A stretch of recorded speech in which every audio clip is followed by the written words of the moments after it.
people just come from nowhere, useless people.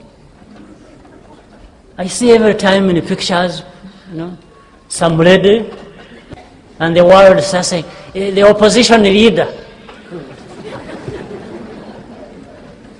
Well, I know those who say it and who support that. There is no justice in Rwanda. There is no democracy in Rwanda. People are not free to say what they think.